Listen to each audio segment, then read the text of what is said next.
se eu tivesse 18 anos, ou seja, 0 bala, 0 quilômetros, como é que eu começaria? Vamos lá, o primeiro ponto é como eu começaria. Em primeiro lugar, eu jamais teria um emprego. Eu jamais teria um emprego. E essa primeira afirmação, ela é engraçada porque, na realidade, eu nunca tive um emprego. A maioria de vocês já conhece a minha história, não é? E a minha história, todo mundo sabe que eu comecei a trabalhar numa escola de inglês. Não é? Meu primeiro trabalho, minha primeira experiência profissional foi trabalhando como vendedor numa escola de inglês. Isso em 1991. Eu tinha 19 anos de idade, não tinha nem 18. Eu comecei a trabalhar com 19 anos de idade. O que acontece? Aí muitos podem perguntar, Flávio, mas esse não foi o seu primeiro emprego? Não. Na realidade, foi minha primeira experiência profissional. Eu nunca tive uma carteira assinada. Eu nunca recebi férias, 13º, fundo de garantia, não é? Nunca tive licença, ou seja, eu realmente não experimentei o modelo da CLT. Eu nunca tive um salário fixo na minha vida, não é? Eu era vendedor, se eu vendesse eu ganhava, se eu não vendesse eu não ganhava. Inclusive até o dinheiro do transporte eu não tinha, nunca tive vale transporte na minha vida, nunca tive plano de saúde pago pela empresa na minha vida. Eu nunca tive alguma coisa que eu tivesse algum medo de largar para poder empreender ou construir um negócio. Eu acho que isso é uma vantagem, não é? Acho que isso é uma vantagem. Eu não precisei vencer o medo para largar um emprego para poder fazer um projeto, porque eu nunca tive um emprego, eu nunca tive um salário, não é? Então eu comecei a trabalhar num negócio que não era muito recomendável, né? Você trabalhar como vendedor sem nenhuma garantia, isso do ponto de vista trabalhista, não é? Era um trabalho absolutamente informal. Não era um trabalho formal, era um trabalho absolutamente informal. No entanto, para mim, isso foi uma coisa muito positiva, porque eu nunca me senti tendo alguma coisa a perder. E também aprendi a produzir o meu ganho. Eu fui treinado num ambiente também onde eu tinha que produzir o meu ganho. Se eu não produzisse aquilo que eu tinha que produzir, eu não ganhava nada. No fundo, a minha primeira experiência profissional já foi uma experiência empreendedora. E eu considero que isso não deixou de ser também, para mim, um treinamento para que eu pudesse empreender. Eu trabalhei 4 anos nessa empresa, nesta condição. Eu fui gerente, depois eu fui diretor, e mesmo nesses cargos, o que aumentava eram as comissões. Era um trabalho 100% variável. Agora, preste bem atenção. Por que eu não teria? Se eu pudesse voltar na máquina do tempo, por que eu não teria um emprego? Eventualmente, muitas pessoas me perguntam, Flávio, vale a pena eu trabalhar numa empresa, ter um emprego numa empresa, não é? Para aprender aquele trabalho e poder me desenvolver naquela área, para poder eu empreender naquela área? Eu acho positivo. E eu não acho nem que esse pode ser considerado assim, um emprego de carreira. É um emprego provisório, não é? Eu tive a possibilidade naquela experiência profissional como vendedor, aquilo ali foi a minha escola de vendas, não é? Eu aprendi a vender. Ainda mais eu, que tinha 19 anos, era um cara absolutamente tímido. Minha timidez, assim, falar em público para mim era o terror. Não é falar, como eu estou falando aqui agora, para um grupo de milhares de pessoas, temos quase um estádio aqui de futebol me assistindo agora nesse momento. Falar para um grupo desse tamanho, talvez me desse, sei lá, vontade de desmaiar, eu sair correndo. Eu sempre fui uma pessoa muito tímida. Então, aquela escola de vendas, ela também me ajudou a superar a minha timidez, me ajudou a eu me tornar uma pessoa mais autoconfiante, não é? Já que eu estava dentro daquele processo. Então, a primeira coisa que eu faria se eu tivesse 18 anos, que eu não faria, eu jamais teria um emprego. Por que eu jamais teria um emprego? Número 2, eu venderia algum produto. Eu escolheria algum produto. Vamos lá, eu tenho 18 anos, não tenho grana, tá? Não tenho grana, não tenho capital, não é? Para poder montar uma empresa. Eu faria o quê? Não é? Eu venderia algum produto. Eu escolheria algum produto. Aliás, a minha vida começou assim, vendendo um produto. O primeiro produto que eu vendi era relógio. Eu adorava relógio, não é? Então, eu convencia, eu lembro que tinha um camelô no centro do Rio de Janeiro, que eu convencia ele a me emprestar uns relógios. Eu não tinha dinheiro para comprar relógio, não é? Eu não tinha dinheiro para comprar o relógio, não tinha capital de giro para poder comprar relógio. Então, eu fiz uma amizade com o camelô e convenci o cara a me emprestar os relógios. Então, ele me emprestava ali uns 10 relógios e eu vendia, ia lá, pagava ele. E o cara começou a confiar em mim. Então, pegava 10, pegava 20, pegava 30 relógios, não é? Pegava relógio e vendia. Isso era uma experiência minha, Uma experiência inicial, antes mesmo de trabalhar lá no curso de inglês, a primeira coisa que eu vendi foi relógio. Não é? Então, tive uma experiência de vender, uma experiência transacional de eu trabalhar com um cliente. Muita gente tem preconceito com essa história de vender. Muita gente tem esse preconceito. Mas, no fundo, se você quer empreender, amigo, cara, empreender é vender. Não é? A Volkswagen, se não vender, quebra. A Apple, se não vender, quebra. Todo empreendedor que tem a sua empresa e não vender, ela quebra. Então, a atividade básica de uma empresa é ter um produto e vender esse produto ou serviço. Se você quer ser empreendedor, mas você não quer ter a experiência de vender, você está perdendo uma oportunidade de iniciar pequeno o seu negócio. Porque o seu negócio não precisa ser uma empresa com um prédio, com 400, com 500 pessoas. Às vezes o seu negócio começa com um produto que você está vendendo, com uma carteira de clientes que você começa a fazer e uma experiência de expandir o seu capital de giro através da venda de um produto. No meu caso, eu estou dando um exemplo aqui do camelô, que eu pegava dinheiro, que eu pegava ali relógio emprestado para poder vender. A minha segunda, depois eu evoluí, depois eu cresci. Não é? Quando eu evoluí, eu fui para o Paraguai comprar relógio. Então eu cheguei, não é, comprar relógio do Paraguai e vender. Não é? Eu tinha, na época, talvez 18 anos de idade. Então essa foi a minha primeira experiência com venda. Então quando eu comecei a trabalhar numa escola de inglês, né, num trabalho absolutamente ali informal, a experiência de venda já era uma coisa que eu já tinha começado a desmistificar. Não é? Eu acabei não prosseguindo com o produto relógio. Acabou não sendo um produto que eu quis prosseguir, mas eu acabei conhecendo um outro produto, que foi o produto inglês, e nesse produto inglês eu fiquei de 1991 até 2013. Eu fiquei 22 anos vendendo curso de inglês. 4 anos numa empresa que eu tive ali a minha primeira experiência profissional e 18 anos com a minha própria empresa. Não é? Começou com uma escola, chegou até 380 e poucas escolas, funcionando em 5 países, com mais de 10 mil funcionários, quando eu vendi essa companhia para um grande grupo brasileiro, numa das maiores transações do setor de educação no Brasil.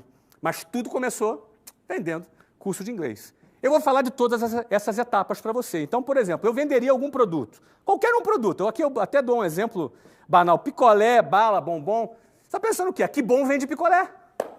Você acha que quando eu falo picolé, vender picolé, que bom vende picolé. Ué, qual o problema se você for um vendedor de picolé? Você pode ter uma indústria de picolé vendendo no mundo inteiro. Certo? Então, a primeira coisa, você tem que acabar com essa história de preconceito. Preconceito com qual seja o seu produto, ou qual seja a sua atividade. Se você quer empreender, se esse é o seu objetivo, e você quer com 18 anos começar uma carreira como essa, pô, cara, escolhe um produto, seja qual for. Tá? Que produto eu escolhi? Eu comecei com relógio. Depois eu troquei para inglês. E desse inglês eu engatei e fiquei 22 anos vendendo curso de inglês. Certo? Bom, vamos lá. Terceiro ponto. Jamais me envolveria com pirâmides. Você sabe o que é a pirâmide? Pirâmide é aquele negócio de ganhar dinheiro fácil. Não é? Ganhe 5 mil por semana, aqueles anúncios na internet. Pirâmide financeira. Em primeiro lugar, pirâmide financeira é crime. Certo? É crime contra a economia popular. Jamais participaria de nenhuma pirâmide. E é importante você diferenciar o que é pirâmide de empresas de marketing multinível. São duas coisas diferentes. Qual é a diferença entre pirâmide e empresas de venda direta? Natura é uma empresa de venda direta. Avon é uma empresa de vendas diretas. Aí você tem empresas de marketing multinível, não é? Onde você tem um produto e vende aquele produto e várias pessoas ganham em diversos níveis. Qual é a diferença básica entre pirâmide e empresas de marketing multinível? Pirâmide, ele disfarça que tem um produto. Ele disfarça que existe um produto. Só que, no fundo, a empresa fatura pela adesão de novos adeptos ali daquela pirâmide. Então, o cara bota 5 mil, e aí outro cara de baixo bota mais 5 mil, aí vai dividindo aquele dinheiro, vai partilhando aquele dinheiro, quem está em cima vai ganhando, e uma hora essa bomba explode lá embaixo. Não é? Já marketing multinível, não. A empresa vive da venda de produtos. Aí você pode ter equipes, pessoas ganhando em cima de outras pessoas porque estão gerenciando equipes diretas, não é? São coisas diferentes. Muitas pessoas me perguntam, Flávio, marketing multinível é uma experiência de empreender? Eu responderia sim. Eu penso que marketing multinível é sim uma experiência de empreender. E marketing multinível pode ser também uma boa escola de venda, para você aprender a vender. Você pode, eventualmente, em vez de começar a vender um produto por sua conta, você pode começar a empreender, vender um produto através de um sistema de marketing multinível. Tá? Eu, particularmente, nunca participei de nenhum esquema de marketing multinível e não sou muito simpático, certo? Com um sistema de marketing multinível, porque depende muito, acho que é muito arriscado, depende muito da rede que você está envolvida, das pessoas com quem você está envolvida, com aquelas pessoas diretas que vão te dar suporte. Eventualmente, pode ser que tenham pessoas sérias, pode ser que não tenham. Não existe um controle muito grande, né? O crescimento do marketing multinível é uma coisa um pouco orgânica. Então, acaba existindo um risco. E ainda se eu participasse de um marketing multinível, seria por pouco tempo. Eu não participaria por muito tempo. Talvez se eu participasse, seria para aprender a vender. Lembrando, eu tenho 18 anos agora, tá? Tenho 18 anos, o que eu faria? Não é? Então, talvez eu aprendesse a desenvolver técnicas de venda, ia começar a vender, mas depois eu ia partir para vender o meu próprio produto. Porque eu, Flávio, não participaria de um marketing multinível, porque eu me preocuparia em criar a minha própria marca. A minha própria marca. Eu trabalharia para criar o meu próprio negócio, a minha própria marca, onde eu não só pudesse ganhar dinheiro por mês, né, empregar pessoas, ter impacto social, mas também eu criasse um valor patrimonial, ou seja, o equity, onde eu tivesse um valor que essa empresa futuramente pudesse ser vendida por uma boa quantidade de dinheiro. Eu falo isso um pouco mais para frente. Essa é a razão que eu, talvez, se participasse do marketing multinível por um tempo, porque não deixa de ser uma boa escola de vendas, não é? Isso é Flávio. Tá? Não estou dizendo que se você participa de marketing multinível, se você curte, se você gosta, não estou falando mal, estou dizendo que Flávio, se participasse, participaria por um tempo como uma forma de aprender a vender, me desenvolver na área de vendas. Tá? Mas logo em seguida ia procurar trabalhar com o meu próprio produto e criando a minha própria marca. Então, o terceiro ponto, eu jamais me envolveria com pirâmides. Quarto ponto, numa segunda fase, depois de conquistar um pouquinho de capital, criaria modelos recorrentes de vendas desse produto, tipo um serviço de entrega de pães todas as manhãs com consumidores associados, me dedicaria a vender esse plano, tudo sem muito capital, mas que me permitisse começar pequeno, soar grande com escala. O que eu quero dizer com isso? Uma das coisas que eu aprendi em negócios ao longo da minha vida, que o trabalho de você vender um produto, muitas vezes é o mesmo trabalho de você vender um produto com vendas recorrentes. Vou te explicar o que isso significa. Eu tenho uma padaria, eu vendo pão. Então, eu posso estar lá, botar o meu pãozinho quentinho e esperar o meu cliente chegar para comprar pão. Isso é o que a maioria das padarias fazem. Eu, se tivesse uma padaria, eu não teria, em primeiro lugar, a paciência de ficar esperando o cliente comprar o meu pão. É da minha cultura. Se eu tenho ali 500 mil pessoas naquele bairro, eu vou querer criar um plano para que 100 mil pessoas, pelo menos, comprem o meu pão. Agora, não necessariamente essas 100 mil pessoas vão levantar de manhã, ir lá pegar o carro ou vão andando para comprar o meu pão, senão ia criar um congestionamento, uma fila para comprar pão, não é? Então, o que eu passaria a pensar? Eu criaria, se eu tivesse uma padaria, eu criaria um sistema de venda recorrente de pão. Bem, se você considerar que uma família precisa comer pão todos os dias, ou se ela come pão 3 vezes na semana, por que não fazer um pacote de venda de pão mensal? E, em vez da pessoa sair de casa, ter o trabalho de ir lá comprar pão, certo? Ela recebe em casa, num motoboy ou num serviço de entrega, lá, o pacotinho diário de pão dela, com pão quentinho. Vai lá num lugar, talvez numa motocicleta, com uma caixinha térmica, e entrega lá no bairro o pão quentinho para ela. Você imagina nessa situação, em vez de eu ficar sendo uma padaria passiva que vende pão, eu vou criar um plano de pão. Um plano mensal recorrente, um contrato anual de compra de pão. Com o mesmo trabalho de vender um pão, eu vendo um contrato de pão por ano. Ou seja, se o cara consome 3 pães por dia, ou 4 pães por dia, e ele compra 5 vezes na semana, ele vai consumir 20 pães na semana. Em 4 semanas serão 80 pães, vezes 12, cerca de 1.000 pães. Eu assino um contrato de 1.000 pães e o cara me paga mensalmente. Isso se chama venda recorrente. Eu estou dando um exemplo grotesco, que é o exemplo do pão. É possível criar estratégias de faturamento recorrente, É possível você vender um determinado produto e, ao mesmo tempo, criar estratégias de vendas recorrentes. Se eu tivesse um restaurante, por exemplo, eu buscaria criar estratégias de vendas recorrentes. Eu não ficaria no modelinho tradicional, passivo, onde eu fico ali esperando o meu cliente entrar pela porta. Certo? Eu não vou me aprofundar muito nisso, mas eu acho que meu objetivo aqui é te dar alguns insights, né? Meu objetivo é te passar insights. Então, eu criaria sistema de vendas recorrentes. Eu tenho várias experiências de negócios que eu já fiz, que eu fazia a venda avulsa e passei a fazer uma venda anual e através de um pagamento parcelado.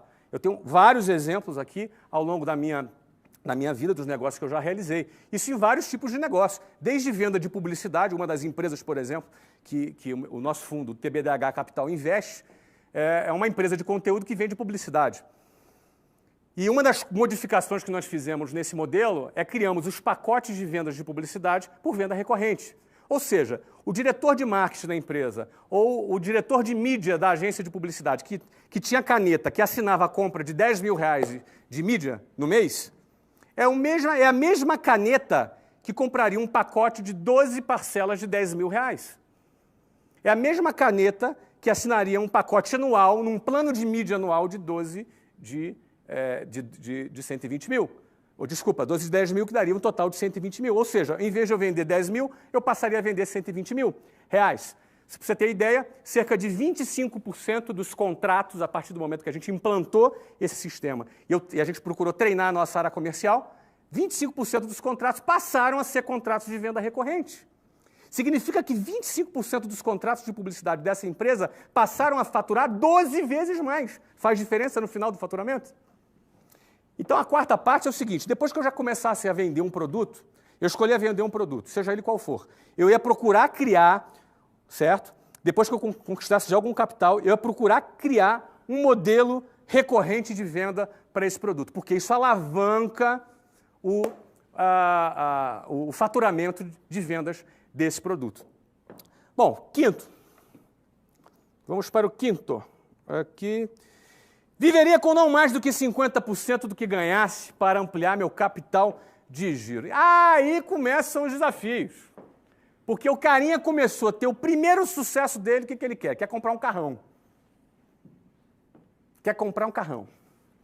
Ele começou a ter o primeiro sucesso dele, começou a ganhar o primeiro dinheirinho dele, ele já quer comprar uma moto nova. Bacana. O cara tá duro, pendurado, mas tá com a moto nova. Não é? O cara vai priorizar o quê? O status dele, o glamour dele. Agora ele quer que as pessoas achem que ele tem sucesso. Ele quer ter essa imagem de sucesso. Ele começou a ter um primeiro sucessinho. Vai pro carrão. Então, o que eu colocaria aqui é o seguinte: viveria com não mais que 50% do que eu ganhasse. Isso não é fácil, mas é possível. Isso não é muito simples, mas é possível. Por que isso é importante? Porque quando você amplia o seu capital, você aumenta o seu poder de fogo. Você pode investir no seu negócio. Você pode, inclusive, botar o dinheiro para trabalhar para você. E você não entra na onda insana de consumo. Aquela onda de consumo que as pessoas compram. Então, tem sempre um motivo para comprar, tem sempre uma oportunidade única para investir. Não é? Eu geralmente recomendo as pessoas guardarem 20%, não é, do salário. Mas aqui eu estou pegando pesado. No início, com 18 anos, o cara tem que guardar 50%. O cara mora com pai ainda. Né? Tem 18 anos. Vai guardar 50%. Guarda 50% do salário, do salário, do ganho, né, que ele está ganhando ali no negócio dele, e guarda, aplica ou investe no próprio negócio dele. Não é? Fica com o teu carrinho velhinho, trabalha ali, né, reduz o teu custo fixo ao máximo possível, porque eu tenho 18 anos, eu quero crescer, eu tenho que ter capital, eu tenho que ter poder de fogo para poder investir mais e fazer o meu negócio crescer.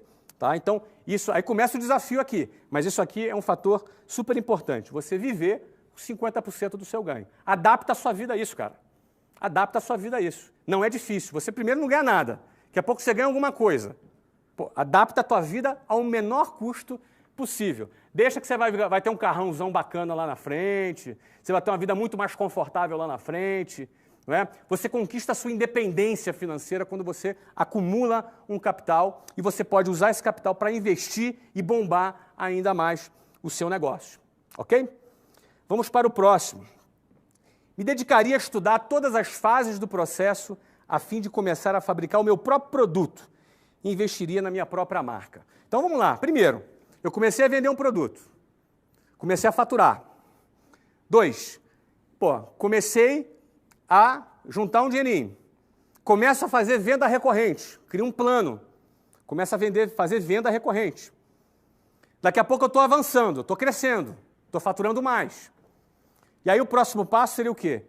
Eu me dedicaria a estudar tudo, todas as fases do processo, a fim de começar a fabricar o meu próprio produto. Ou seja, se é um produto físico, eu posso ou fabricar esse produto, ou ter mais capital para comprar ele com mais volume e baixar o preço e aumentar a tua margem. Então, eu tenho essas duas hipóteses. Ou eu vou fabricar, vai depender do setor. Tá? Se for serviço, é outro papo. Por exemplo, a área de curso de inglês era uma área de serviço. Eu não tinha que fabricar nada. Não é? Era uma área diferente. Mas se é um produto, ou tu vai fabricar o produto, vai buscar estudar todas as fases para você fabricar aquele produto, ou então você vai juntar um capital maior para você comprar em volume. Você pode chegar numa fábrica e, eu comprava X, eu vou comprar agora 100X. Aí você pega o teu custo, você consegue uma negociação muito melhor, você vai levar isso lá para baixo, não é? Você vai ter que ter um custo maior de estoque, ou então você pode até negociar o próprio estoque dentro da própria fábrica, isso vai depender muito da sua negociação. Mas o ponto é você começar a ter a sua independência, fabricar o seu próprio produto ou comprar ele em grande escala para aumentar a sua margem. Investir em minha própria marca, isso é chave. Você investir na sua própria marca é chave, porque a sua própria marca, ela representa a sua independência. Você ter a sua própria marca representa você começar a construir um patrimônio. Quando você investe na sua marca, é o seu patrimônio, não é um patrimônio de um terceiro. Não é? Se você tem a sua própria marca e aquele teu produto expandiu e você está vendendo bastante, daqui a pouco essa tua empresa pode valer dezenas de milhões, centenas de milhões ou alguns bilhões. É assim que funciona. Mas desde que a propriedade intelectual seja sua. Isso é o maior valor que tem. Não é? Isso vale mais que lucro. Vale mais do que o lucro da própria empresa, é você ter a possibilidade de construir a sua própria marca. Seja de serviço ou seja de produto. Não é? Então, eu colocaria isso. Casualmente, gente, todas essas etapas aqui que eu estou falando, eu vivi elas. Não é? Então, na realidade, o que eu estou aqui escrevendo é que eu repetiria. Não é? Muitos desses passos que eu estou colocando, muitos não, todos até agora, pelo menos, foram passos que eu faria. Eu talvez mudasse uma coisa, que uma pessoa me perguntou, que eu, na minha época, não fiz. Uma pessoa me perguntou, seria aqui nesse slide aqui, ó, ela me perguntou, venderia um produto, do 2, no 3, no 4, isso, entre o terceiro e o quarto aqui. A pessoa, aqui ó, no sexto, me dedicaria a estudar todas as fases do processo. A pessoa me perguntou, Flávio, você faria faculdade? Olha, eu não fiz faculdade, tá? Eu abandonei a minha faculdade. Eu estava no meio do meu projeto e deixei de lado a minha faculdade. Eu tinha uma matrícula de Ciência da Computação na Universidade Federal Fluminense. Primeiro eu abandonei Engenharia Mecatrônica e Engenharia de Computação, um na USP e outra na Unicamp, porque na época eu me apaixonei pela Luciana. Não é? A Luciana, vocês já conhecem, ela tinha 17 anos, eu 20, quando nos casamos. Temos 22 anos de casado hoje. E na época eu falei, não vou para São Paulo, não vou ficar longe da Luciana. Não é? Só que quando eu comecei a fazer a minha faculdade de Ciência da Computação, eu comecei a trabalhar na escola de inglês. E aí o meu foco foi total naquilo. Eu modificaria uma coisa. Né? Se eu tivesse 18 anos, de novo, isso é o que eu faria para mim. Isso não é regra, não estou nem te sugerindo isso. Mas eu, Flávio, jamais passaria 4, 5 anos da minha vida numa universidade. Jamais. Jamais. Investiria meu tempo perdendo dentro da universidade. Por quê? Porque o que tem lá não presta? Não é isso. É muito bom, é muito legal, mas eu ficar 4, 5 anos da minha vida dentro de uma universidade, eu considero tempo demais. Não é? Em 4, 5 anos eu já tinha me casado e aberto minha empresa. Eu comecei a trabalhar com 19, com 23 eu abri o WhatsApp. Em 4 anos eu abri o WhatsApp, não é? Em mais 7 anos eu já tinha 1000 funcionários. Então, eu não faria. Quando meus filhos, por exemplo, me perguntam, pai, eu devo fazer uma faculdade? Eu falo para eles, não. Eu digo isso para eles. Na minha opinião, vocês não devem ir para o college, né? Que é nos Estados Unidos. Não é? Mas minha professora me falou, pai, que se eu não fizer uma faculdade, eu não vou conseguir arrumar um emprego. Eu falei, responda para a sua professora que você vai trabalhar para dar emprego, não para arrumar emprego. não é? Então, eu estou procurando treinar meus filhos para isso. Agora, o quê? Eu não aconselho meus filhos a estudarem? Não, ao contrário. Eu aconselho eles a estudarem muito. Dois tipos de coisas. Hoje eu faria a faculdade online. Na minha época não existia. Se eu tivesse 18 anos, eu faria tudo isso que eu estou fazendo aqui e faria uma faculdade online. Seja uma faculdade online voltado para business, alguma coisa voltada para administração, para business, alguma coisa que fosse me acrescentar. Eu estudaria em casa. Eu não ficaria indo para a sala de aula, participando de festinha, participando de grupinho, entendeu? Eu estaria muito mais focado em construir o meu futuro do que ficar sentado numa cadeirinha de uma universidade, muitas vezes ouvindo doutrina ideológica dentro de sala de aula. Ou então ficando do lado de fora porque os professores estão em greve. Não é? Então, eu não faria uma faculdade. Eu faria uma faculdade online. Hoje, se eu tivesse 18 anos, eu estudaria em qualquer programa online. Hoje você pode fazer uma faculdade online nos Estados Unidos, se você quiser. Eu moro em Portugal hoje, por exemplo. A Luciana, minha esposa, ela está se formando esse ano em psicologia numa universidade americana.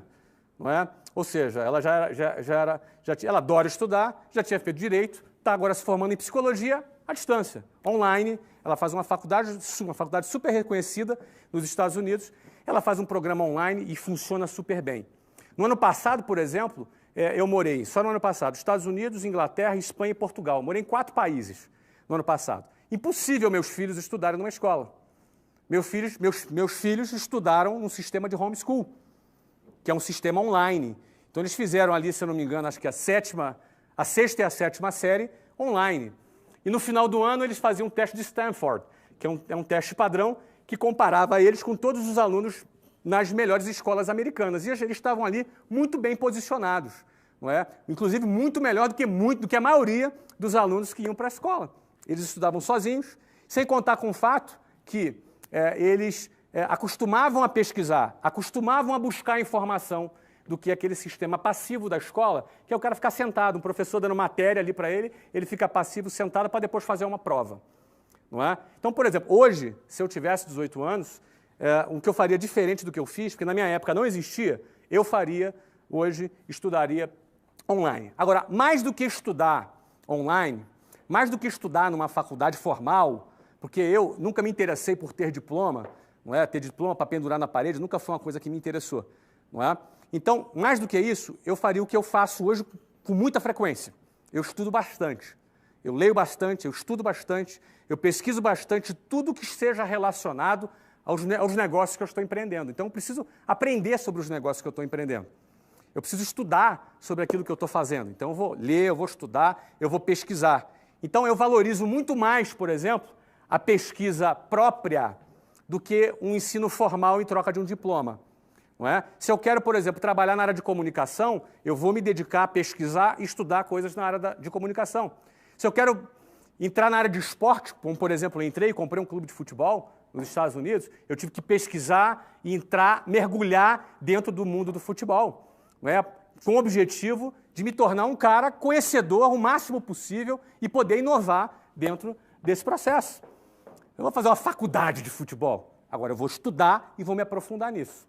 Certo? Então, se eu tivesse que mudar, assim, na minha trajetória, eu faria uma faculdade online. E para os meus filhos é o que eu recomendo. Faça uma faculdade online, comece a vender um produto. Esse texto aqui é texto básico ali para os meus 2 meninos, né? Enfim, vamos adiante, então. 7º ponto. Ampliaria o meu mix de produtos. Bom, a partir do momento que eu já tenho o meu produto, a minha carteira de clientes, a partir do momento que eu já comecei a criar planos de vendas recorrentes, já estou investindo na minha marca, certo? Já estou investindo na minha marca, ok? Já estou estudando todos os processos para aumentar a minha margem, seja fabricando ou seja comprando em maior escala para ter um desconto maior e fazer o meu estoque.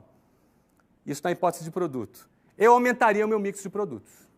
O que é aumentar mix de produtos?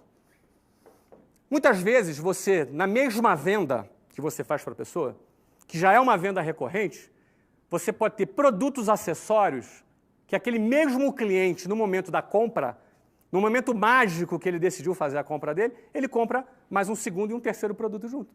É simples, você vai comprar uma roupa Não é? Você vai na loja, compra uma roupa. Ah, não, você vai comprar uma camisa. Quero comprar uma camisa. Duvido você sair da loja só com uma camisa. O cara vai te mandar um cinto, vai te botar um sapato, não é? Vai te mandar uma carteira, uma meia, uma cueca, enfim. O cara está treinado ali com um mix de produtos deles para despertar o teu interesse, despertar a sua necessidade num determinado produto.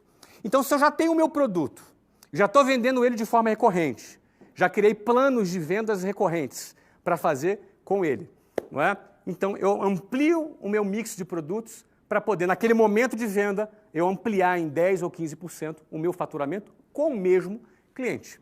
Não é? Então, sétimo, ampliaria meu mix de produtos. E detalhe, com a minha própria marca.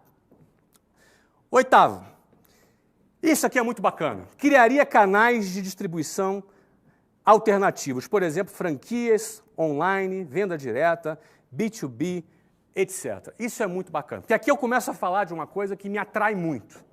Eu sempre, quando eu vou fazer algum determinado negócio, eu vou investir numa empresa, a primeira coisa que eu olho é a escala, é o potencial de escalabilidade desse produto. O que isso significa? Se eu posso, por exemplo, vamos dar um exemplo aqui, eu vou vender navio de guerra. Qual o potencial de escala que tem esse produto? Eu vou vender o quê? Para países, né? Eu tenho aí meia dúzia de países que podem comprar os meus navios. Então não é um produto que me atrai, não tem escala. Não vou vender navio de guerra para a dona de casa, não é, que vai comprar um navio de guerra. Agora, vamos pegar um outro produto.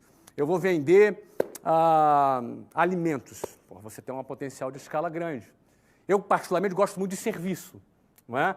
Eu gosto bastante de serviço. Até não tenho nada contra produtos, mas serviço é uma coisa que eu gosto muito, porque serviço você consegue ter uma margem maior, você cria valor agregado e você tem uma margem maior. Então, eu vou vender o quê? Um curso de árabe, curso de russo, um curso de inglês. Não é? Um curso de inglês tem muito mais escala do que um curso de russo, certo? Então, quando eu vou avaliar um produto, eu vejo o seu potencial de escalabilidade. Esse potencial de escalabilidade, ele pode ser distribuído de diversas formas, não é? O que seria um canal de distribuição convencional? Tem uma padaria, por exemplo, e eu sou o dono da padaria. Então, eu vou abrir uma segunda filial da minha padaria. Vou botar um filho lá, vou botar um gerente lá, vou botar alguém para tocar essa padaria. Mas daqui a pouco eu abri a terceira padaria, a quarta padaria, a quinta padaria, daqui a pouco eu estou no meu gargalo. Porque eu não tenho ainda competência gerencial, software de gestão, modelos de gestão, eu ainda não me desenvolvi, por exemplo, para ter mais do que 5, 6 padarias.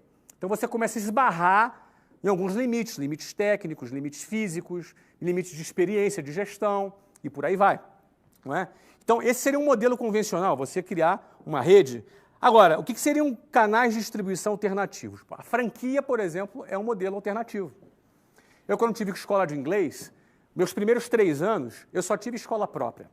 Eu abri a primeira escola, cada escola tinha que ter cerca de 40 funcionários, um espaço de 400 metros, eu abri a primeira escola.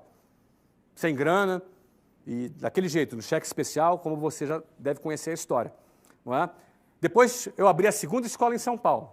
Nos primeiros 3 anos, eu abri 24 escolas. Uma nova escola inaugurada a cada 45 dias. E aconteceu justamente isso comigo.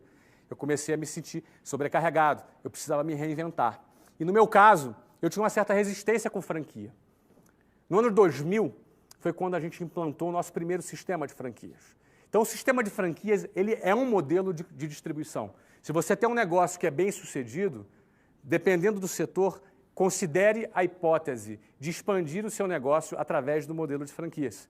Não é? Ah, mas eu não tenho conhecimento, cara. Contrata uma consultoria de franquias, contrata especialistas. Eu, por exemplo, contratei a Languetá, um grande amigo meu, ficou grande amigo, me ajudou a formatar a minha franquia lá atrás, em 1999.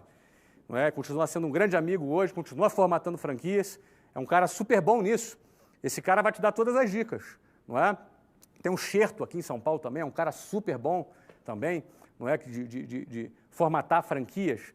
Que é uma outra coisa, que é uma forma de adquirir conhecimento que eu sempre usei, que seria assim, conversar com especialistas. Então eu lembro que eu contratei a consultoria do Alan para me ajudar a formatar franquias, e assim, era uma consultoria de 6 meses.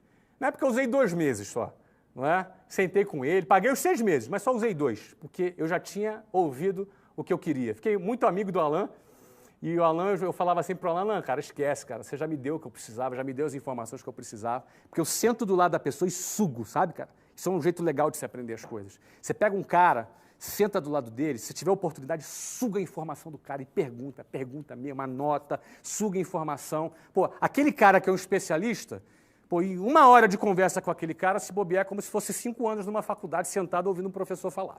Você entendeu? Então você senta para o cara, ouve, suga. Eu sempre gosto eu sou uma esponja, eu gosto de sugar a informação, colar em gente que saca daquele assunto e sugar informação. Até hoje eu faço isso, não é? Novos negócios, dependendo dos novos negócios que eu faço, eu arrumo alguém, sento, marco a reunião, marco o almoço, o jantar, sento, converso e ali sugo conhecimento, que são sempre conhecimentos valiosos, não é? Então, no exemplo de franquias, esse é um exemplo de canal de distribuição. Outro canal de distribuição é online. Nós estamos aqui agora com milhares de pessoas, aqui agora ao vivo, 10 horas e 40 minutos, eu estou aqui em São Paulo, ao vivo, falando com milhares de pessoas. Nós estamos online aqui. Nós estamos online. Quem diria, se a gente voltasse no tempo, que seria possível você estar falando com milhares e milhares de pessoas online, ao vivo, da maneira que a gente está fazendo aqui. É impressionante o que a tecnologia hoje te proporciona. A tecnologia ela te proporciona você ter uma escala grandiosa. Uma escala grandiosa. Eu tenho aqui gente hoje de outros países aqui assistindo essa transmissão ao vivo.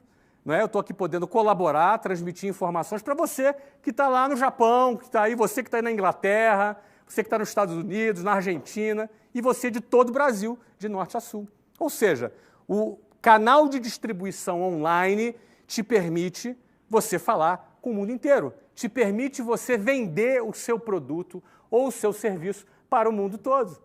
Isso é um canal de distribuição alternativo, pouco explorado, porque pouca gente tem competência, teve tempo ainda de desenvolver a competência para fazer isso da forma que, por exemplo, nós estamos fazendo aqui. Não é? Isso não deixa de ser uma alternativa para você, para fazer o teu sistema de distribuição online. Então, você pode vender serviços e produtos online. Venda direta. Não descarte a possibilidade da venda direta. A Avon é uma empresa bilionária que está no mundo inteiro através de venda direta. Você pode ter equipes de vendedores. Por exemplo, roupa. Roupa é um excelente produto para se vender através de venda direta. Porque nem todo mundo tem tempo de ir até uma loja para poder escolher uma roupa. Eu lembro que quando eu ia para eventos aqui em São Paulo, na época ainda na empresa, eu sempre ligava para a loja e falava, olha, eu vou estar no hotel, manda alguém lá. Então ia lá o gerente da loja, me levar a roupa no hotel, já sabia o meu tamanho, já sabia o que eu gostava, o que eu não gostava, e eu escolhia ali, comprava, o cara levava para mim. Era o exemplo de uma loja que eu gostava, e o cara confiava em mim, e o cara fazia isso comigo. Agora, o cara que quer vender roupa, roupa é um excelente produto para você vender com venda direta. Não é? Você imagina, você ter uma equipe de 500 pessoas vendendo roupa para você. Daqui a pouco você está fabricando, você está comprando, você está estocando, você tem uma equipe, você vai motivar seus vendedores, você vai dar prêmios, quem vender mais ganha uma viagem, quem vender mais ganha isso, enfim. Você tem um sistema de treinamento, você vai padronizar o seu treinamento de vendas, você vai fazer concursos, vai fazer competições e por aí vai. Você sabe quem está arrebentando com venda direta? Silvio Santos. Silvio Santos com a Jequiti, que é um produto de venda diretas, não é? Está arrebentando. Eu não sei se esse número é exato, mas se eu não estou enganado, Jequiti já fatura mais de 400 milhões de reais por ano. Um produto que há 6, 7 anos atrás sequer existia. Não tem loja Jequiti, é venda direta. Eu não sei quantos vendedores tem, mas eles recrutam os vendedores e vendem um produto. Então, eventualmente, o canal de distribuição de venda direta, ele é um tipo de canal de distribuição alternativo. Um outro aqui é o B2B. B2B é business to business, ou seja, você vender para empresas, fazer contratos corporativos. Por exemplo, se o seu trabalho é alimentação, você pode terceirizar a alimentação para uma empresa. Você pode ter produtos que o seu cliente final, em vez de ser um consumidor final, não é, uma pessoa física, não é, que é o B2C, que é business to consumers, não é? Você vai ter um produto que é o quê? Que você vende de B2B, de business para business. Você vai vender para empresas. O teu cliente final são empresas. Você pode criar, por exemplo, uma linha de produtos corporativos. Por exemplo, se você vende roupa, o que impede de você fechar com uma empresa para fazer a apresentação de roupas para essa empresa, se for o caso de roupa. O que impede de você fazer isso? Você está em um escritório que tem 80 pessoas trabalhando com gravata e terno. Quantas pessoas não compram roupas ali? Não é? E por aí vai. Não é? Não necessariamente pense no modelo convencional. A lojinha que está pagando aluguel, custo fixo alto pra caramba. Dá glamour, meu amigo. Sacoleiro não dá glamour, certo? A lojinha dá glamour, mas a maioria das lojas de shopping que se você vê lá, vou te falar, o cara ou não ganha nada ou ganha uma merreca. A maioria das lojas de shopping ou ganha muito pouco. Raras são as lojas que o cara ganha bastante. Raras. Raras. A margem é pequenininha, porque o custo fixo do shopping center é altíssimo. Então, se eu vendesse roupa, por exemplo, se eu tivesse algum negócio de roupa, a última coisa que eu ia querer da minha vida é ter loja em shopping. Talvez criasse um modelo de venda online, talvez criasse um modelo de quiosques em shoppings, não é? Ou criasse um modelo de venda direta. Uma equipe de vendedores treinados para vender. Altamente estimulados, ganhando bem, ganhando prêmios, vendendo, um exército de vendedores vendendo a roupa ou qualquer outro produto, não é? Ou seja, criaria canais de distribuição alternativos. Isso é que eu faria. Como eu fiz no meu negócio. Não é? Lá no meu negócio, eu tinha um sistema de distribuição alternativo que era venda direta. Meu curso de inglês, lá, 95% das vendas eram feitas pela minha equipe de vendas. A gente tinha cerca de 600 a 800 vendedores no Brasil inteiro vendendo os cursos. Aliás, eu comecei assim. Eu era vendedor de um curso em 1991. Quando eu montei a minha operação de escola de inglês, eu continuei tendo uma operação de venda direta. Óbvio, não naquele modelo, os vendedores lá eram formalizados, com salários registrados e tal, mas os caras eram altamente estimulados, motivados, tinham sistemas de premiações super arrojadas, tinham um engajamento super grande na empresa. E a gente tinha 800 vendedores vendendo o curso. Eram, na época, cerca de 80 mil novas matrículas por ano que a gente fazia com aquela equipe. Então, você imagina, não é? Se eu ia ficar com um cursinho de inglês ali com a placa matrículas abertas. Não, a gente tinha modelos, não é? A gente tinha canais de distribuição alternativos. E a venda direta era uma delas. Também tinha franquia como canal de distribuição alternativo. Eu também vendia online. E a gente também tinha B2B, a gente tinha plano corporativo. Então, canais de distribuição. O mesmo produto que você tem, você pode vender por diferentes canais de distribuição. É como se cada canal fosse uma empresa diferente. Você está crescendo o seu negócio, simplesmente ampliando o número de canais de distribuição que você tem. No auge da companhia, venderia para um fundo, banco ou concorrente, embolsando uma enorme liquidez. Vou até beber uma água aqui agora.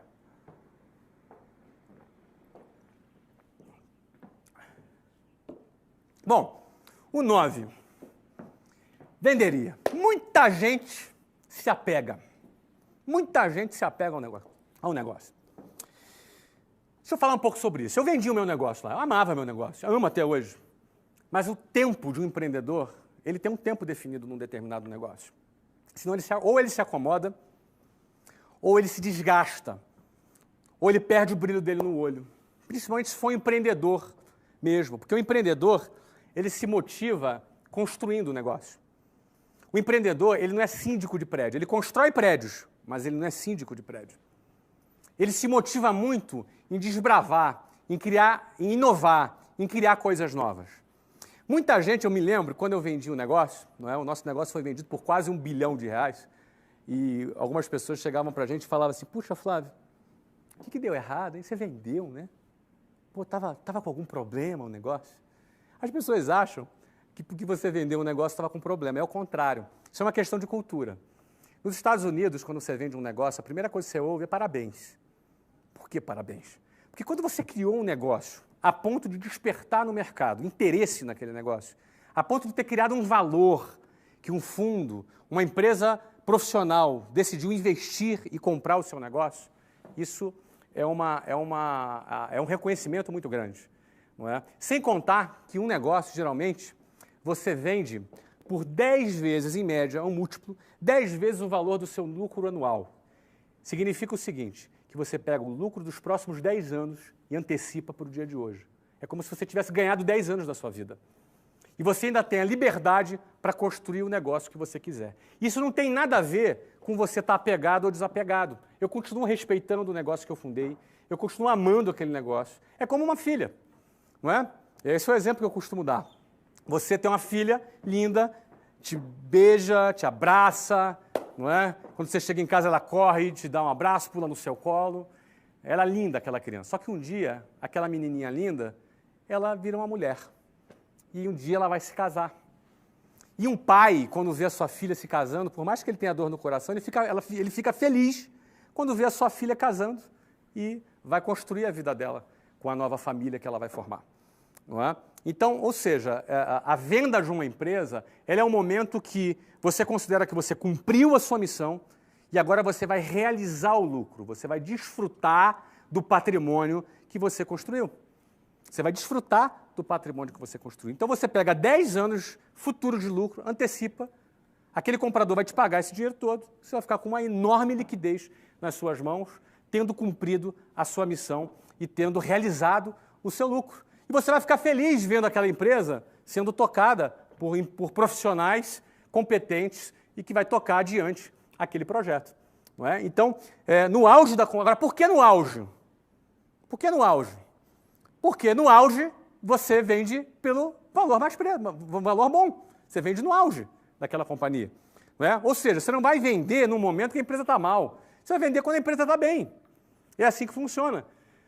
Quando a empresa está bem, você vai ter fundos, você vai ter bancos, você vai ter pessoas. Eu, por exemplo, durante os 2 últimos anos, eu atendi mais de 20 fundos interessados na compra da minha empresa.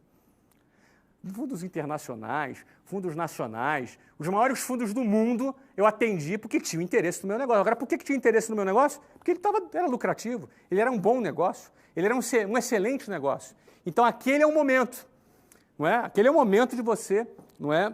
De você fazer a venda. Eu tive propostas boas em outros momentos, mas eu não me senti assim, eu não senti que era o momento da venda. Eu não me senti confortável para fazer a venda naquele momento. Em 2008, eu tive uma proposta 5 vezes menor, mas não me sentia confortável. E eu acreditava que eu conseguia ter um upside maior ainda. Então, até o momento que foi feita a venda na empresa. Você passa a empresa para uma outra pessoa e passa a ser a responsabilidade daquela pessoa tocar o projeto adiante e você é recompensado. Você tem antecipado em torno de 10 anos de lucro operacional da sua empresa antecipado nas suas mãos. Não é? E quando você vende, você sai do risco do seu negócio, do risco da operação, não é?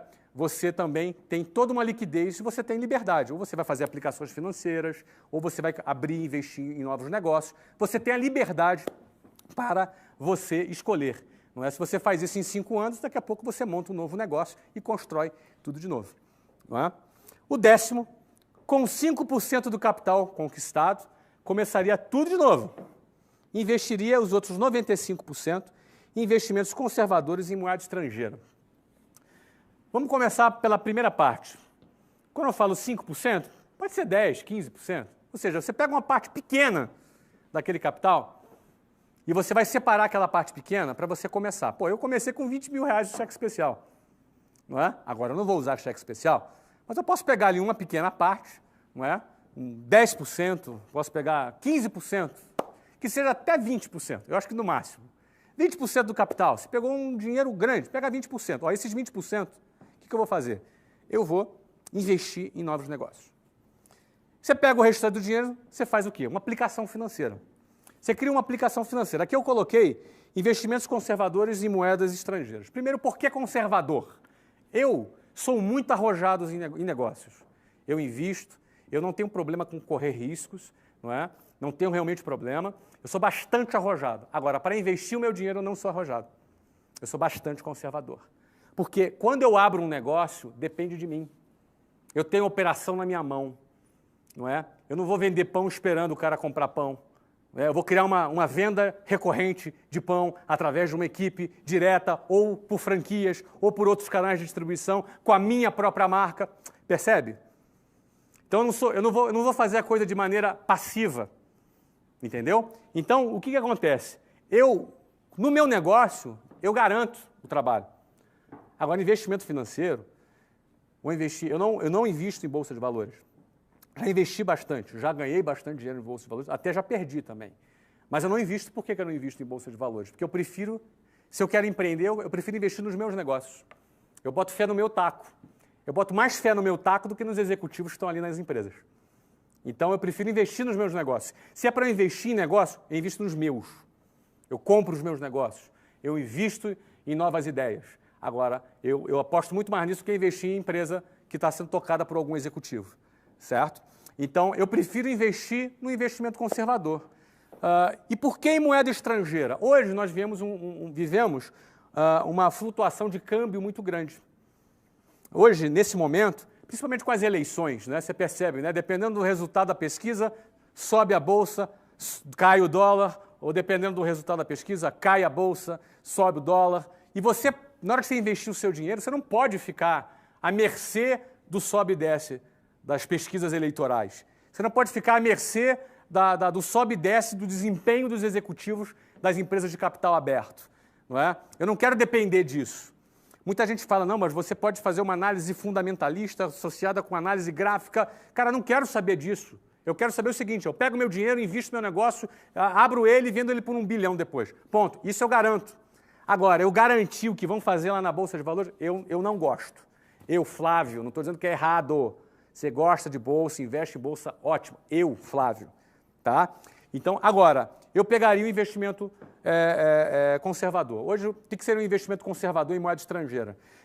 Títulos de dívidas de governos AAA, não é? Ou seja, governos bom pagadores, ou de empresas AAAs. Você imagina, você pegar e comprar um título de uma dívida da Apple, você comprar uma título de uma dívida de uma boa empresa, entendeu? Ou seja, tem garantia, que vai fazer o pagamento.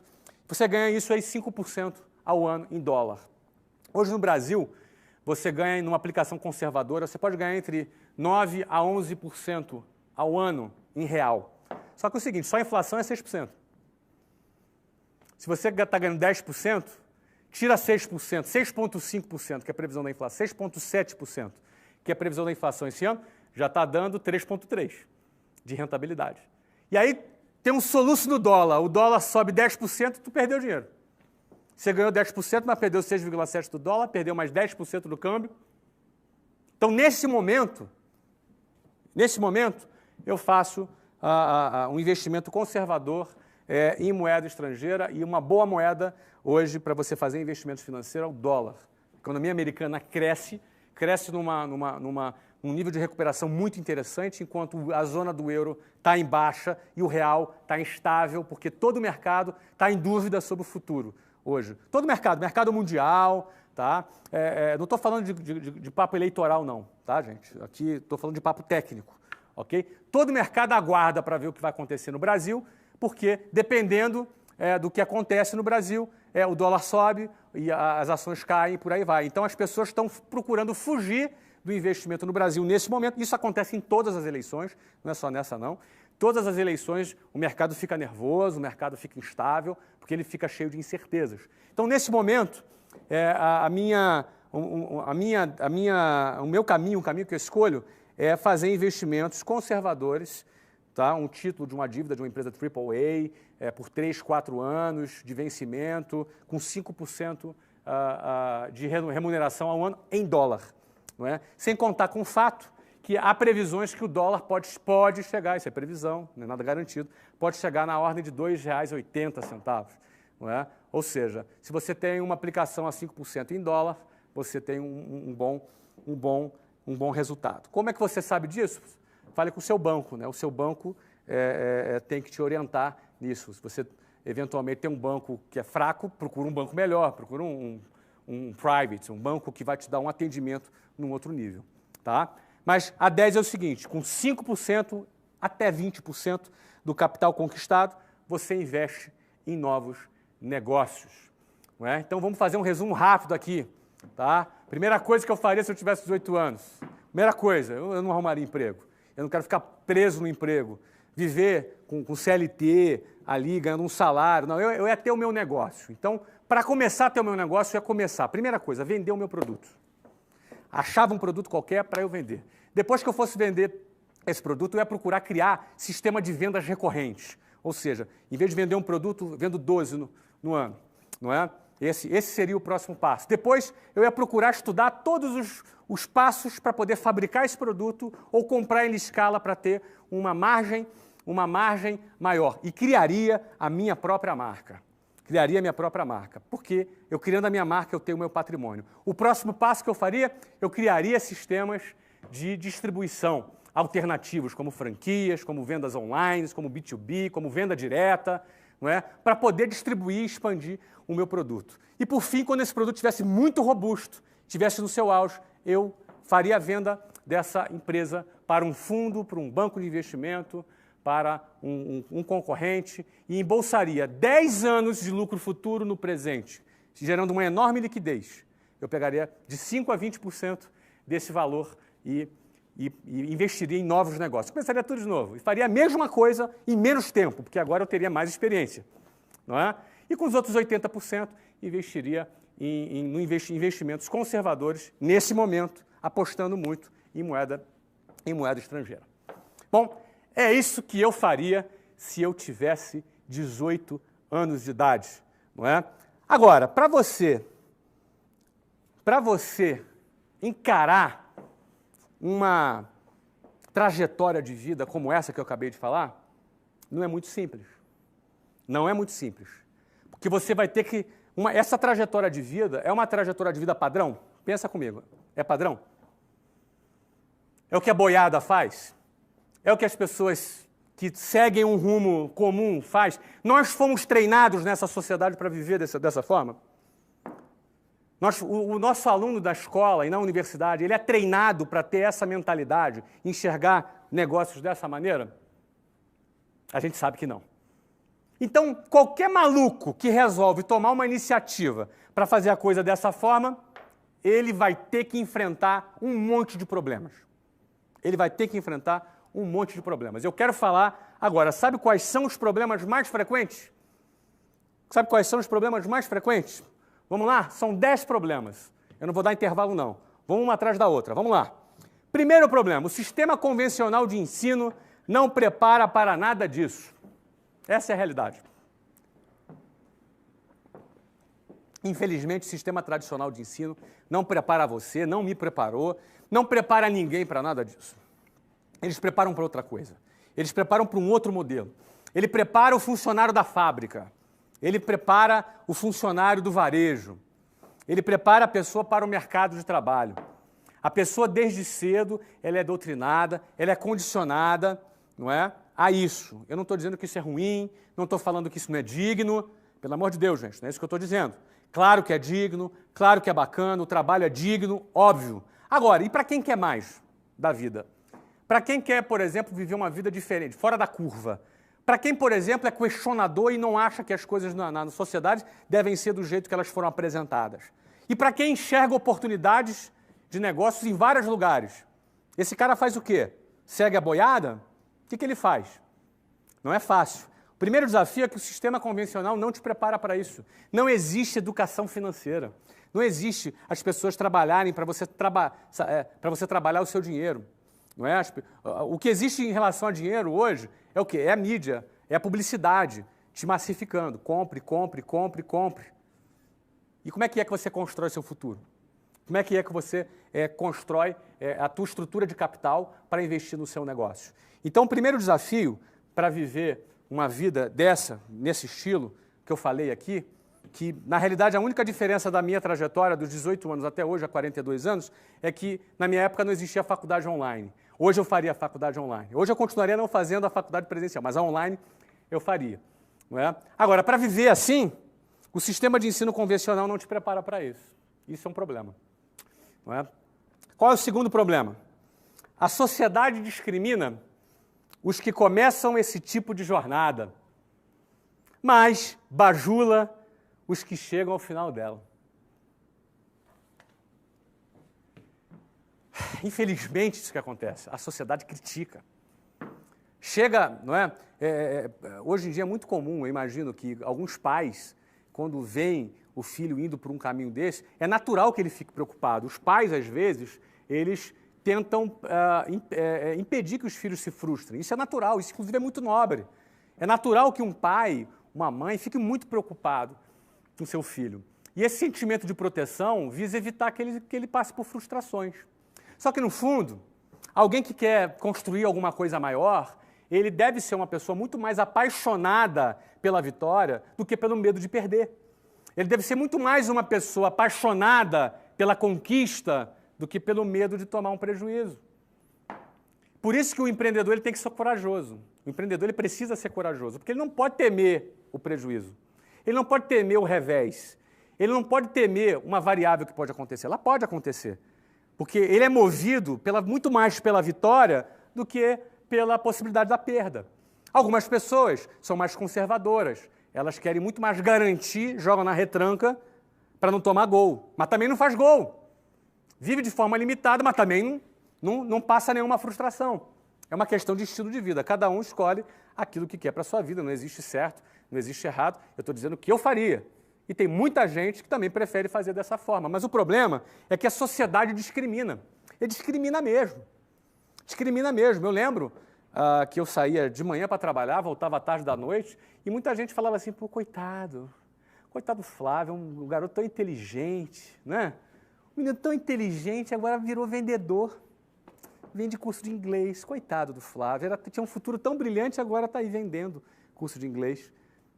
A sociedade discrimina. Só que depois é o seguinte, essa mesma sociedade que discrimina o cara que abriu mão daquela trajetória glamurosa, não é? Essa mesma sociedade é a mesma que lá no final dela, ela vai bajular o cara. Ela vai dar tapinha nas costas do cara e falar, pô, cara, parabéns, sabia que você ia dar certo, parabéns. Essa mesma sociedade é a pessoa que vai bajular.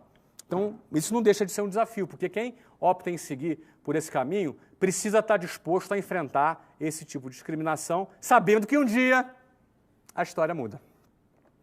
Terceiro ponto. As pessoas têm medo de sair do quadrado. Isso é um outro desafio.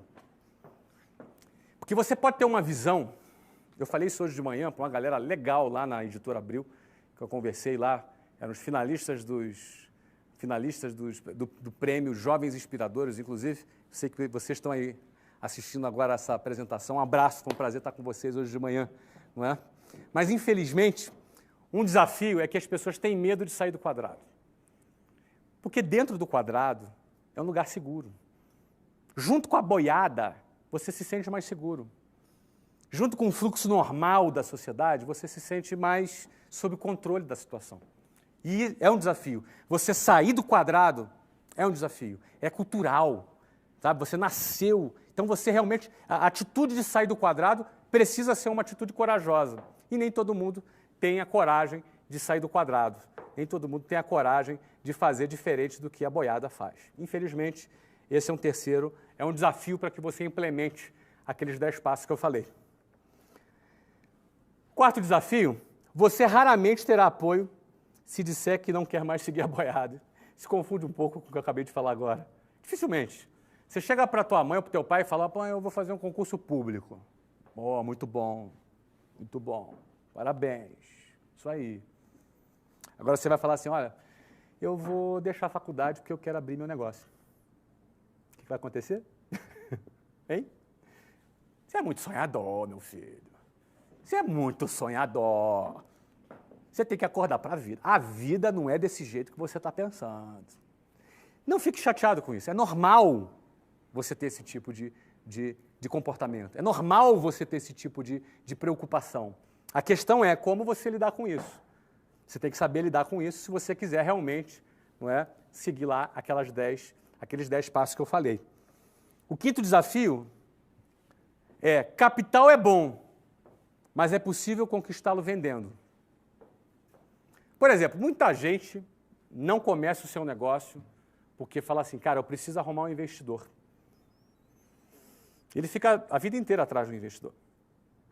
Ele acha que com uma boa ideia na mão, e um plano de negócio debaixo do braço, ele vai arrumar um investidor. Nem sempre ele vai arrumar um investidor. Às vezes vai, mas nem sempre vai. Certo? Tem pelo menos mais 877.954 caras tão bons quanto você, ou melhores que você, com uma ideia legal e um plano de negócio de baixo, em busca de alguém que bote dinheiro no negócio dele. A questão é, você quer ficar dependendo disso? Eu nunca tive investidor. Nunca tive. Ninguém nunca investiu no meu negócio. Eu, quando quando era a hora de ter um investidor, eu preferi vender meu negócio inteiro. Todos os meus negócios eu fiz com meu capital próprio. Inclusive o primeiro negócio foi com 20 mil reais do cheque especial. Era a grana que eu tinha. Só que é o seguinte, não é bem só os 20 mil reais do cheque especial. Era mais a grana que eu vendia, que eu gerava venda e gerava capital. Então, por exemplo, um exemplo básico, você vende relógio, vende um relógio. Com o dinheiro de um relógio, você pega o lucro e guarda. Compra mais um, vende um, vendeu o segundo, agora você tem dinheiro para comprar 2 relógios. Comprou 2 relógios, vende 2 relógios, compra o terceiro. Vendeu 3 relógios, compra o terceiro, compra o quinto. E por aí vai. Você faz capital vendendo. Estou falando de uma coisa básica, tá? Eu estou falando de uma coisa elementar. Isso vale para a empresa, isso vale para negócio, isso vale para startup, vale para o que for. Você precisa de 100 mil reais para abrir o seu negócio? Ah, você não tem a grana? Cara, vende. Arruma uma forma de você vender um produto e construir o seu capital. Fica bom de vender, porque capacidade de vender gera capital e te decreta a sua independência do tal investidor. Não é? A partir do ano de 2008, era um monte de investidor atrás de mim querendo comprar 20%, 30%, 40% do meu negócio. Eu não quis vender. Eu quis vender, na hora que eu quis vender, eu vendi 100%. Porque lá atrás, nenhum investidor bateu na minha porta para investir. Eu tive que pagar 12% de juros ao mês. Não é? Então, na realidade, capital é bom. É bom você ter capital, ter investidor. Porém, é possível conquistar esse capital com vendas, vendendo o seu produto. 6. Pessoas convencionais têm preconceito com vendas. Já falei isso aqui algumas vezes. Isso pode ser um desafio para pessoas que vão criticar você porque você está vendendo um produto, ou um desafio para você mesmo, que talvez você seja o preconceituoso. Não é? Sabe como é que às vezes a pessoa tem preconceito? Ela pensa assim, eu não nasci para vender. Eu não tenho jeito para vender. Eu não tenho dom para vender. Não é como se o cara nascesse, né, com dom de vender, igual o cara que pinta, o cara que toca um instrumento, o cara que canta. Mesmo o cara que pinta, o cara que toca instrumento, o cara que canta, ele pode aperfeiçoar a sua técnica para ser bom naquilo que ele faz. Então é possível você sim vender. Vender é uma atitude que você tem que ter quando você... Não é o prazer da venda, é o prazer de chegar onde você quer chegar. É o prazer de você chegar onde você quer chegar. O que faz alguém vender, eu, por exemplo, eu não tinha prazer em vender e às vezes alguém me trata mal, alguém me dá não, não é? Porque o vendedor ele ouve um monte de não. Então o meu prazer não era em tomar não e ficar tomando não. O meu prazer era o seguinte, era conquistar o meu objetivo. Não é? Eu trabalhava para conquistar o meu objetivo e não para ter prazer no meu dia a dia como vendedor. Aquilo ali era um estágio, aquilo ali era um momento da minha vida. Não é? Eu tinha que passar por aquilo, eu tinha que vencer aquilo para chegar onde eu queria chegar. Então eu não olhava para o hoje, eu olhava para onde eu queria chegar. Se você olhar para o hoje, você vai olhar, mas é difícil vender, você toma muito não, é chato pra caramba, não é? Eu não tenho prazer em fazer isso. Não é? Você acha que eu tenho prazer em fazer tudo que eu faço no meu dia a dia, no meu trabalho? Não se iluda, você não vai ter prazer em tudo que você faz, você vai ter coisa do seu trabalho que você não gosta de fazer, mas você vai fazer porque precisa ser feito. Você não tem que olhar para a tua circunstância hoje. Você tem que olhar aonde você quer chegar. E se aquilo que você está fazendo vai levar você aonde você quer chegar. 7. Muitos, ao conquistarem seu primeiro sucesso, querem logo comprar um carro zero, como sinal de status, em vez de ampliarem seu capital de giro, ampliando suas dívidas. Eu já falei isso por aqui, isso é um desafio. O cara conquistou o primeiro sucesso, o cara vai comprar o carro zero em 72 prestações. O cara vai pagar 5 carros no final de 6 anos. Mas o cara está com carrão, entendeu? Cara, as minas começam a olhar para ele de forma diferente, entendeu? Então, o cara vive essa ilusão do status e fica escravo pagando 3, 4, 5 carros. Amigo, acorda, cara. Constrói teu patrimônio, constrói tua independência financeira, entendeu? Não entra nessa onda de consumismo, não. Fica acima disso. Bota o dinheiro para trabalhar para você. Ou então, fica escravo dele. Você tem essas duas opções. Próxima. Outros ficam apegadas e, por isso, perdem o timing para vender o seu negócio. Ó, isso eu conheço algumas pessoas. Pessoas apegadas, não é, que tinham oportunidade de fazer uma venda, tinha um comprador, a pessoa queria comprar e a pessoa ficou apegada. Ai, não, mas eu criei esse negócio eu criei. Enfim, no fundo, o cara está acomodado com aquele negócio. Ele quer ficar agarrado com ele, como se aquilo fosse durar para sempre. Gente, o mercado muda. Um produto que hoje é necessário, amanhã ele não é mais. Um produto que hoje é tendência, amanhã ele não é mais. Se você perdeu o timing porque você ficou apegado, você vai ver, por exemplo, oportunidades para vender o seu negócio, que você poderia vender por 500 milhões de reais, daqui a pouco você vai ter que vender ele por 50. Eu já vi casos assim. Eu já vi casos de caras que tiveram a chance de vender seu negócio, foi entre 500 e 600 milhões de reais. Ele não vendeu. Hoje, ele está abraçado com o negócio não vai nada hoje. Não vai nada. Ele perdeu o timing. A hora era aquela e ele perdeu o timing. É importante entender que vender um negócio não é porque ele está ruim, não é o contrário. Você tem que pegar um negócio bom e vender um negócio bom. Isso é um trabalho, uma cultura que os Estados Unidos têm isso muito bem claro, né? Alguns países mais avançados na economia têm isso bem claro, desde a universidade, lá no Vale do Silício, né? Você vê que as empresas são fundadas, já são logo, tem investidores. O que é investidor? Ele compra um pedaço da empresa, não é? E depois elas são vendidas. Você viu agora recentemente o WhatsApp, né? Foi vendida para o Facebook, o Instagram foi vendido também. Não é? E você vê, na área de tecnologia, você vê uma série de empresas que também fazem a venda do seu patrimônio. 9, lucro não é pecado. E sonhar não é para alienados. Isso é uma coisa ideológica. Lucro não é pecado. Você não tem que ter pudor para falar de lucro. Não é nenhum pecado você ganhar dinheiro. Isso não está errado. Você entendeu?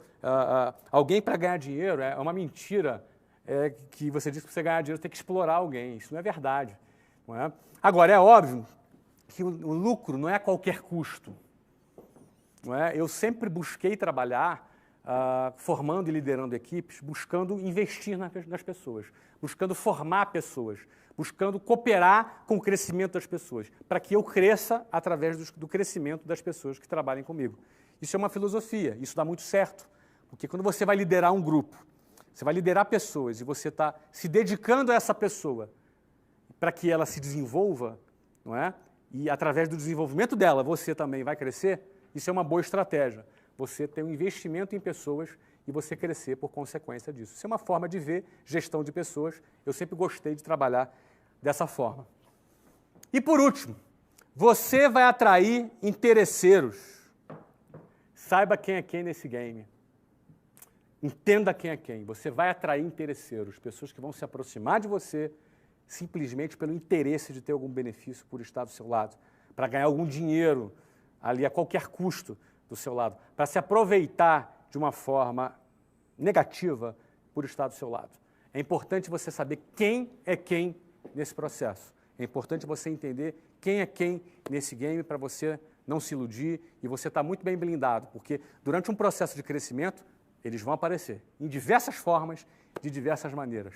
Não é? É fundamental estar atento dessa forma que eu falei para você.